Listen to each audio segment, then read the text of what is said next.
శ్రీ అనంత పద్మనాభ స్వామి దేవాలయం వికారాబాద్ సమీపంలో ఉంది.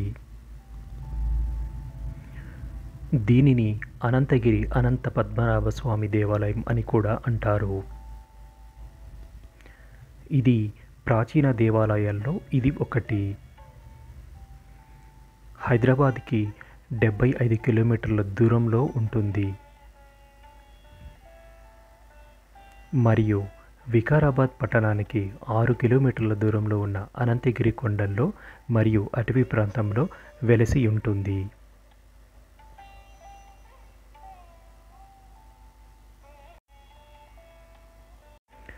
స్కంద పురాణం ప్రకారం ఈ దేవాలయం ద్వాపర యుగంలో మార్కండేయ ఋషి నిర్మించాడని ప్రతీతి.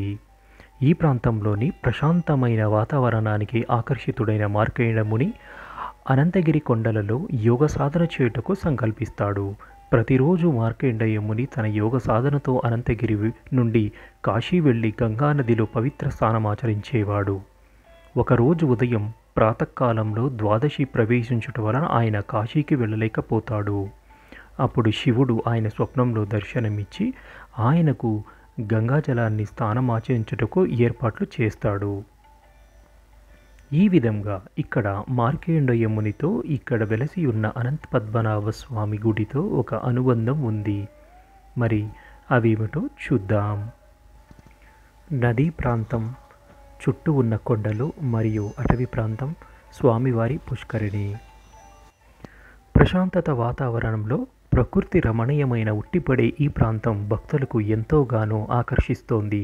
కొండలు, దట్టమైన అడవితో కూడిన ఈ ప్రాంతం కనువిందు చేస్తూ ఉంటుంది.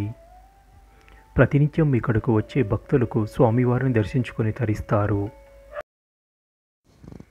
ఈ అటవీ ప్రాంతంలో తరచూ సినిమా షూటింగులు కూడా జరుగుతూ ఉంటాయి.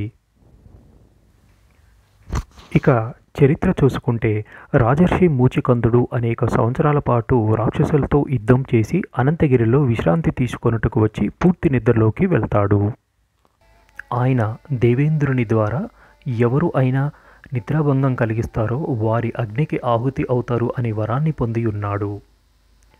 కాలయవనుడు అనే రాక్షసుడు ద్వారక నగరాన్ని చేరుకొని కృష్ణుడు బలరాములను తీసుకొని అనంతగిరి ప్రాంతానికి వచ్చి మూచికందుని నిద్రాభంగం కలిగించి నందున ఆయన మరణిస్తాడు. కృష్ణుడు మూచికందునకు అనంత పద్మనాభ స్వామి రూపంలో దర్శనమిస్తాడు. కృష్ణుడు మూచికందునికి శాశ్వత స్థానం ప్రపంచంలో కల్పించుటకు ఒక నదీ రూపం అనుగ్రహిస్తాడు.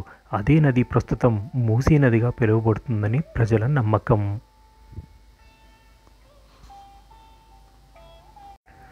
దేవాలయం పక్కనే ఉన్న భగీరథ గుండంలో స్నానాలు చేస్తే పాపాలు హరిస్తాయని భక్తుల నమ్మకం. దేవాలయానికి వచ్చే భక్తులు ముందుగా భవనాశిని అని పేరున్న భగీరథ గుండంలో స్నానం ఆచరించి స్వామిని దర్శించుకుంటారు. ఓం శ్రీ అనంత పద్మనాభ స్వామియే నమః. ఇక శ్రీకృష్ణ బలరామదేవుళ్ళు ప్రత్యక్షంగాను మూచికందుడు సంతోషించి వారి పాదాలను కడిగి జీవితాన్ని ధన్యం చేసుకున్నాడు. మూచికందుని చేత శ్రీకృష్ణుడి పాదాలు కడిగిన జలమే జీవనదిగా మారిందని కథనం.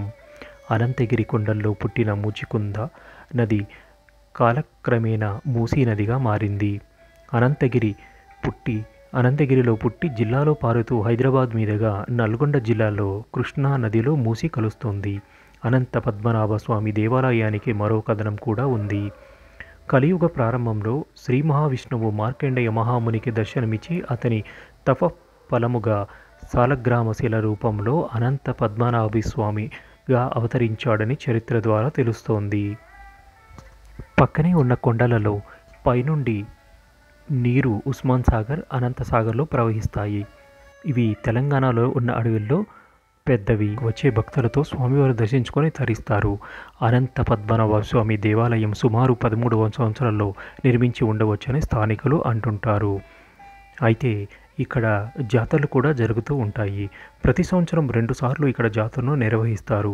ఈ కార్యక్రమంలో జిల్లా ప్రజలే కాకుండా ఇతర రాష్ట్రాల నుండి కూడా పెద్ద ఎత్తున పాల్గొంటారు. కార్తీక పౌర్ణమికి రథోత్సవంతో పాటు 11 రోజుల పాటు జాతరను నిర్వహిస్తారు. ఆషాఢ మాసంలో 5 రోజుల పాటు ఉత్సవాలు జరుపుతారు. ఈ ఉత్సవాలకు జిల్లా ప్రజలే కాకుండా పరిసర జిల్లాలైన హైదరాబాద్, మహబూబ్నగర్, మెదక్లో నుంచి కూడా ఇక్కడ తరచుగా వస్తుంటారు.